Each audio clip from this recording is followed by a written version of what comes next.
Hey everybody. This is one of my favorite Wednesday wardrobing lives because I get to sit down and talk to you, which is really nice at the end of the day to get off my feet. So welcome to step 3 of my 5-step closet clean out challenge.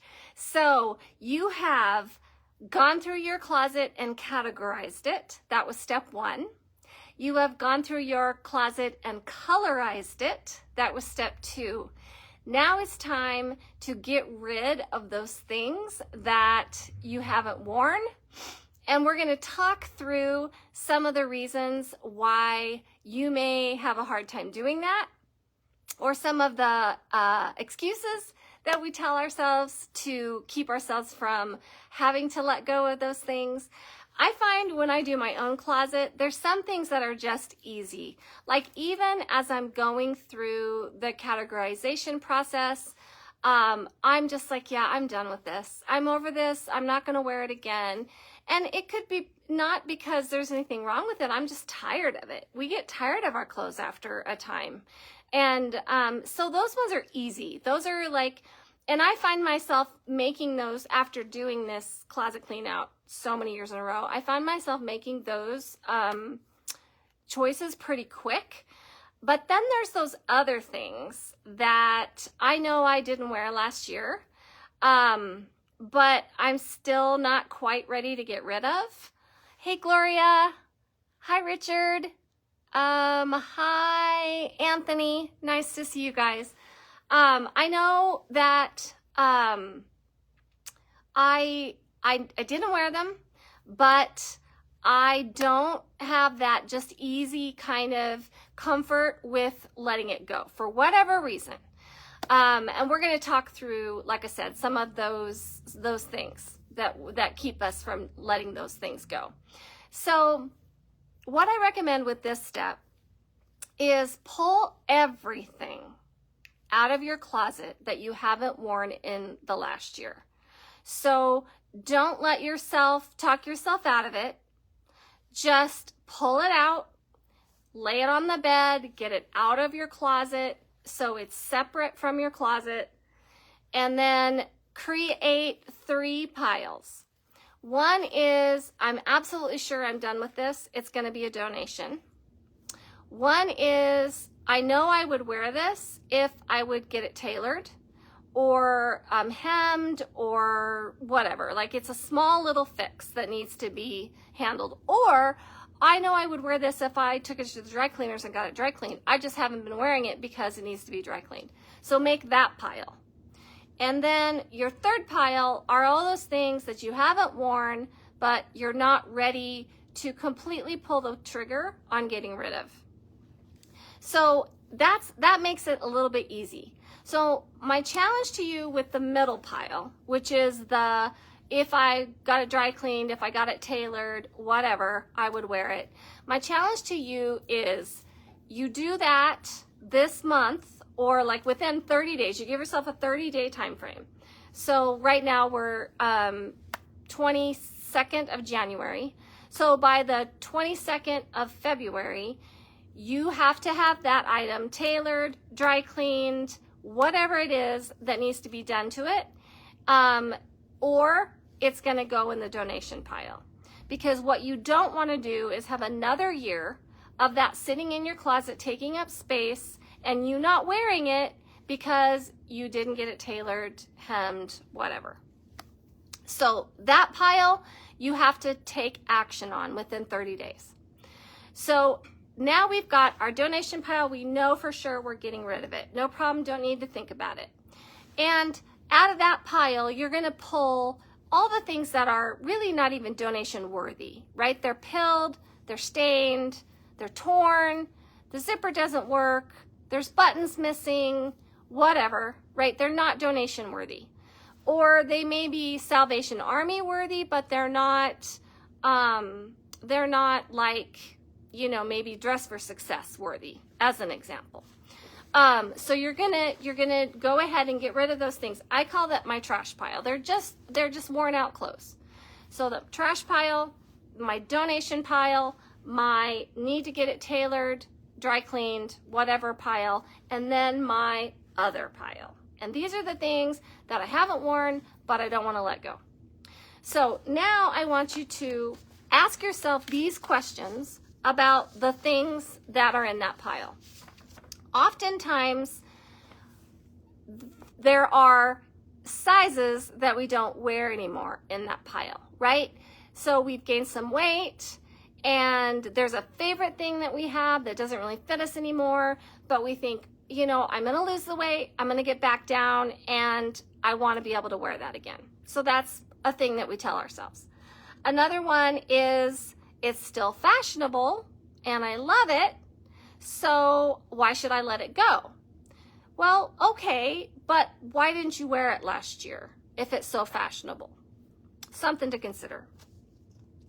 Another one is, I wore it for a sentimental occasion and I have sentimental value attached to it. So I'm hanging on to my wedding dress from 20 years ago, or the dress that I wore to my best friend's wedding, or the outfit that I wore when my husband proposed, or whatever it is. I mean, it can be so many different things. You're not wearing it, but you're hanging on to it because you don't want to let it go. So that kind of a thing, maybe is there a trunk or something that you could get it out of your closet and into that trunk, so that it's not taking up space in your closet, but you're also preserving that memory if that's important to you. I mean, you can also, you know, they do really creative things now with like quilts, where you take like pieces of fabric from things that are really important to you. And if you're not a quilter, you can pay somebody to do this, where they, you know, build those pieces into a quilt, and then that quilt becomes the sentimental piece, rather than you hanging on to all of these pieces of clothing that you're never going to use or never going to wear again. So that's an idea. Maybe you need to get creative and think outside of the box, not necessarily letting it go, but what could I do to still preserve the sentimental value, but not have this thing taking up space in my closet. Another one is, I don't wear this very often, so I do this. I don't wear this very often, i.e. beach dress, because I live in Wyoming and we really don't have a lot of weather for beach dresses, but I do occasionally get to take a vacation to the beach. And so I hang on to these dresses because I might wear them when I go to the beach. Well, the truth of the matter is, it's always more fun to have something new than to wear something that you've worn 2 or 3 times. And if it's just hanging there, and if you haven't worn it in the last year, is it really something that you need to hang on to? Is it really something that needs to be taking up space in your closet? Or could it be something that you let go and you give yourself permission to buy something new when the next vacation comes around? So something to consider. So another one, I wouldn't wear this out of the house, but it's fine for, you know, the house. Okay, that's good, that's right. We need cleaning stuff. We need, you know, camping stuff. We need, you know, grungy stuff, painting stuff, whatever. So the question I would ask you on that is, do you already have enough of that? And if you do, then is there something that you have in that pile, the pile that you already have, that you could get rid of to replace with this other thing that you are not wanting to let go? But what we don't want to do is just keep filling up our, you know, grunge drawer or whatever for those things that, you know, we're going to wear camping, or we're going to do, you know, whatever in. We're around the house, we're cleaning, whatever. Because what happens is we just end up expanding, right? Pretty soon, our closet isn't enough. We need the 3 other closets in our house because we won't let go, because we won't get rid of.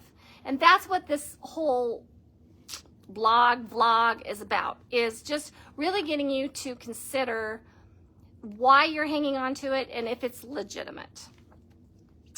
It's a classic and never goes out of style. So this one is tough, especially when you've put a lot of money into something like a blazer, like a tweed blazer or something like that. But after being in this business for 25 years, I can tell you that unless you want vintage clothing, manufacturers change things just enough so that you can tell the difference between a vintage blazer and a new blazer that is in a classic style. So it'll be, maybe they did, the big shoulders, so that was 80s kind of thing. Or we've got 3 buttons instead of 2 buttons, or 1 button instead of 4 buttons, or a big lapel versus a small lapel. Whatever it is, they change things just enough so that that classic thing that you're hanging on to starts to look dated. And unless you are going for vintage, and that's the point of it, and vintage is a huge thing right now, and you should definitely consider selling your clothing if you do have vintage clothing, which I'm going to talk about at the end. But if that's not your jam, if that's not what you're trying to accomplish, then you need to let that go. Let that classic thing go.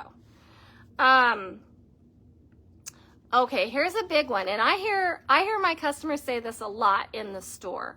When they try something on that doesn't fit, but they love it, they'll say, well, I'm going to get it anyway because it'll motivate me to lose weight. And I think, there are those things. You can hang it up on your closet and look at it every morning and be like, I am getting into that dress or whatever. But have you been hanging on to that for over a year? Because remember, we're looking at the pile of clothing that you haven't worn in a year. So if you didn't wear it last year, are you really going to get into it? Is it really going to motivate you to lose weight? If it didn't motivate you to lose weight last year, is it going to motivate you to lose weight this year? Something to consider. I just bought it. I don't wear it. I don't know why I didn't wear it. I just bought it at the end of the season or whatever. I didn't wear it one single time. I don't want to get rid of it. It's a waste of money. Well, you know what? We all make mistakes. We all make buying mistakes where we buy something for the wrong reasons. Maybe we're with a friend and we get influenced. Maybe, I don't know, we're in a mood that day and we just think, oh my gosh, that's so cute. And it's just so out of our box. But you get it home and you just think, yeah, I just think that's too far out of my box. And so it just hangs there. Well, let it go, girlfriend, because we all make mistakes. It's okay to make a mistake. And you just got to give yourself permission to let it go. All right. So one thing that is an option for donatable clothes is selling them to the myriad of consignment stores that are popping up online. ThreadUp is a great example. There's more out there where you literally send your clothes to them in a box and they price them, they photograph them, they do all the work, and they take a percentage. It's like a consignment, but it's not in your town. And you get credit toward their store, or you can cash out. That's an option. You can also take your donatable clothes to a consignment store, a local consignment store in your community, or you can donate them to charities like the Salvation Army, to Dress for Success, and whatnot. So those are your options. If that helps you to feel better about trying to recoup some of your money, you can definitely try the consignment option. I think most consignment places, though, if they don't sell it, you don't get it back. So, you got to ask yourself, am I okay with that? If I don't get any money out of this, am I okay with that? But it's an option. It's definitely an option, especially with your nicer quality things. So that's a way to, I guess, look at your donation pile as a way you might make some money, especially if you have like some really nice purses or shoes or whatever that, you just can't wear anymore, your feet changed, whatever. or you're just not your style anymore, and you can actually make some decent money when you get rid of those in a place like ThreadUp. I did want to tell you again that as part of this closet clean out, if you donate your items, your business wearable items to Dress for Success, which is our partner charity, we will give you up to $20 of in-store credit. So up to 20 items, you get $1 per item that fits into the category of business appropriate, because Dress for Success is all about providing clothing for women who have a job or are looking for a job, but they don't have a work wardrobe. So business appropriate, not accessories. Dress for Success does take accessories, but I'm not going to give you store credit for accessories. And that you can do that donation from now until the time that we end this series and get that in-store credit. Making a donation to Dress for Success during this series is also going to get you an invite to our Fashion with a Purpose after hours shopping event. We're going to have wine and hors d'oeuvres, and you can spend your credit if you want. We're going to have Dress for Success here, a little presentation so you can learn more about it. And then also just a time to shop after hours, bring a girlfriend, have fun. And so that is another perk as well. So any donations that you have for Dress for Success, you can just bring them into the store, and the staff will look through them. They'll give them your coupons and an invitation to our Fashion with a Purpose event, which I think is happening on February 6th. I think that week is the last week of our closet clean out. And then I leave on the 8th for market. So the Wednesday wardrobing series that's coming up right behind this one is the market series, which everyone also always loves. It's the Be the Buyer. It's me checking in and telling you what I saw, what I'm seeing, what I like, what I don't like. It's a lot of fun. All right. So, hey, Joan, how are you? Good to see you. So that is step 3 of the Closet Clean Out Challenge. So again, if you have any questions, don't hesitate to put them in the comments. If you would snap a picture of your before and after closet, I would greatly appreciate it. I would love to see the before and after. I am gonna tackle my closet in a very serious way this next Tuesday. With transitioning the stores, I've been really busy and I haven't had time to get to it. But next Tuesday, it is on my list. So I will definitely snap a before and after picture. I'll also do a, what are they called? A time-lapse video. So you can watch me go through the process, and hopefully that will be inspiring to you as well. So if you missed last week's video, I had trouble on the internet, and Facebook internet gave out on me. So it's only available on Instagram, and I cannot save the video. I cannot download the video off of Instagram because it's a reel. So unfortunately, there is no YouTube version of last week's video, but you can go find it on Instagram and watch it on Instagram. This week, this video will be downloaded and put on YouTube tonight. So if you want to go back and watch it, you don't have to scroll through the feed to find it. You can actually just watch it on YouTube. All right, one last thing, and that is we have consolidated FC Outlet into Fashion Crossroads. That's what I meant when I said transitioning the stores. So all of our merchandise is now under one roof. So we are having a grand reopening event this Friday and Saturday. We are in winter sale season, so we have from 30 to 50% off of our winter. We have from 50 to 70% off of our spring and summer sales. And during our grand reopening event, I'm going to have a wheel that's going to allow you to save even more off of those sales. So an additional 10%, 20%, 30%, 40%, 50% off those sales. So it is going to be a super fun event that is Friday and Saturday this week from 10 to 6 in store, and we'll also have a special discount on our sales online as well in case you can't come into the store, but it's not as good as what's happening in the store because I can't replicate the spinning of the wheel online. So that is what's happening. I hope you come and visit us.